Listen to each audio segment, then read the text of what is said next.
My dear students, आज हमारा जो क्लास है 8th क्लास के बच्चों के लिए है। जो हमारा सब्जेक्ट है वो है आवर फास्टेस्ट और टॉपिक हमारा है इंडिगो प्लांटेशन। देखो बच्चों, कल हमने पढ़ा था कि जो इंडियन इंडिगो है उसकी जो डिमांड है वो यूरोप में बहुत बढ़ गई थी, कि वहाँ पर वो एक सनती इनकलाब आया था। तो उस सनती इनकलाब की वजह से जो वहाँ का जो टेक्सटाइल है वो भी बढ़ गई थी इंडस्ट्री। तो इंडिगो जो है इसकी डिमांड बढ़ गई, क्वालिटी में था वो बहुत ही अच्छा था। वहाँ पर जो उनको यूरोप में जो मिलता था वो अच्छा क्वालिटी वाला नहीं था, तो लिहाजा जो ब्रिटिश कंपनी यहाँ पर थी, ईस्ट इंडिया कंपनी, तो उन्होंने सोचा क्यों हम यहाँ पर इसकी कल्टीवेशन करेंगे और हमें बहुत खासा रेवेन्यू भी मिलेगा। तो इसकी तरफ उन्होंने ख़ास तवज्जो दी। यहाँ तक कि 18th सेंचुरी के आखिर में बंगाल में खासकर इसकी जो कल्टीवेशन बहुत बढ़ गई थी और उन्होंने वर्ल्ड जो मार्केट है उसमें डोमिनेट किया है। तो यहाँ तक कि जो ऑफिशियल्स थे काम कर रहे थे कंपनी में, तो उन्होंने अपनी जॉब को छोड़ा।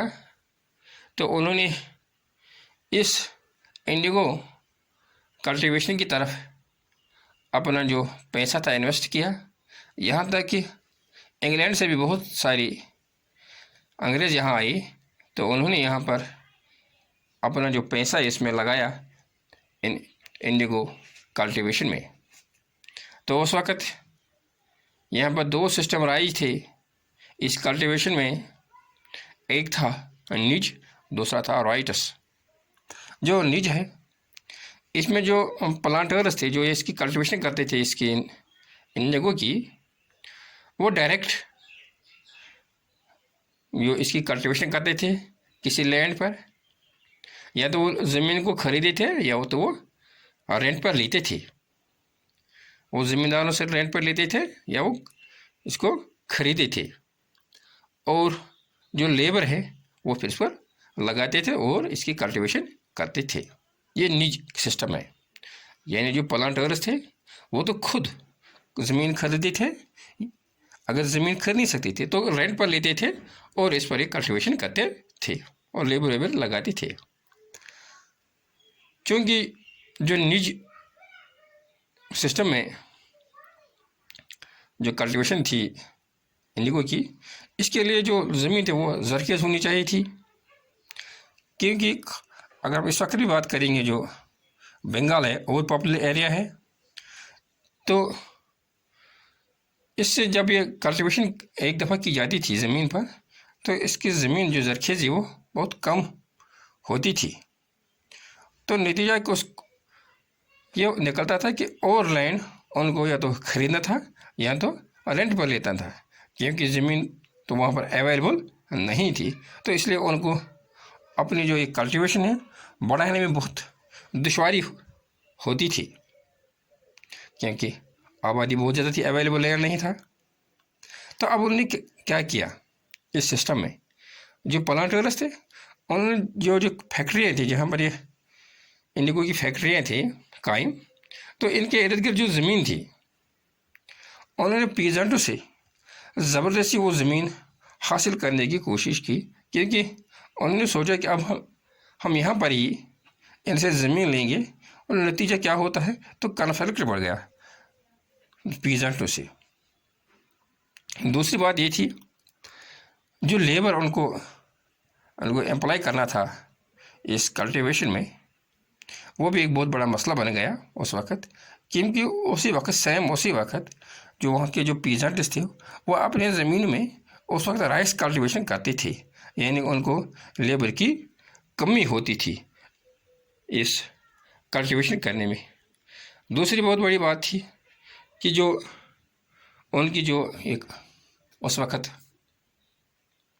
जो ज़मीन थी ये कल्टीवेशन करने में, उसके लिए उनको और एक चीज़ की ज़रूरत थी, वो है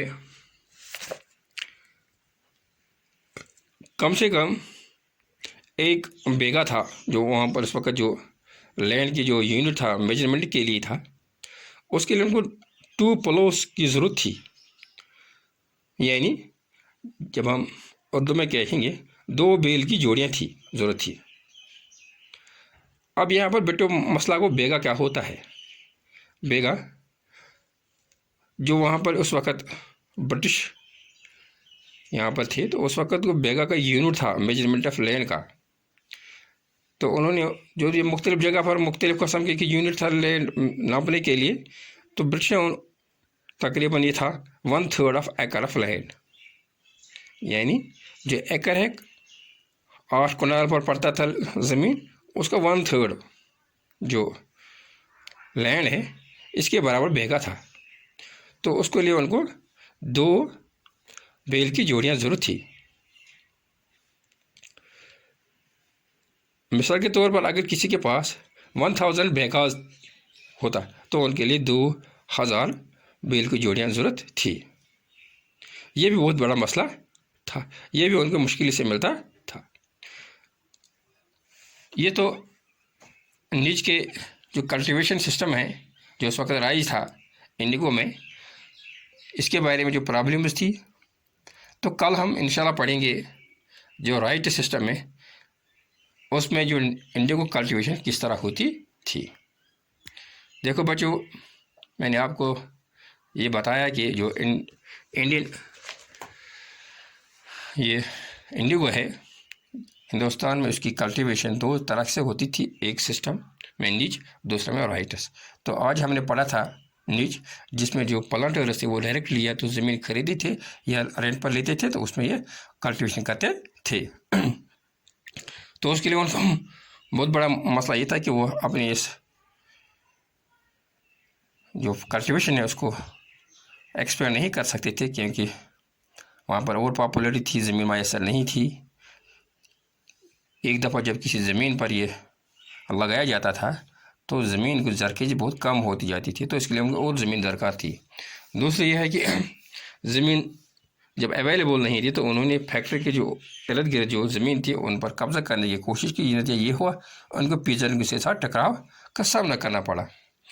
तीसरी बात यह है कि लेबर की उनकी बहुत मुश्किलात का सामना करना पड़ता था, क्योंकि लेबर उस वक्त ईज़िली अवेलेबल नहीं होता था। उसी वक्त वो अपनी ज़मीन में राइस कल्टिवेशन करते थे। दूसरी उनकी जो इस कल्टिवेशन के लिए जो मशीनरी उस वक्त ज़रूरत थी वो है प्लो, वो भी ईज़िली अवेलेबल नहीं होता था। तो कल इंशाल्लाह पढ़ेंगे राइट सिस्टम है उसमें वो किस तरह ये कल्टिवेशन करते थे। थैंक्स।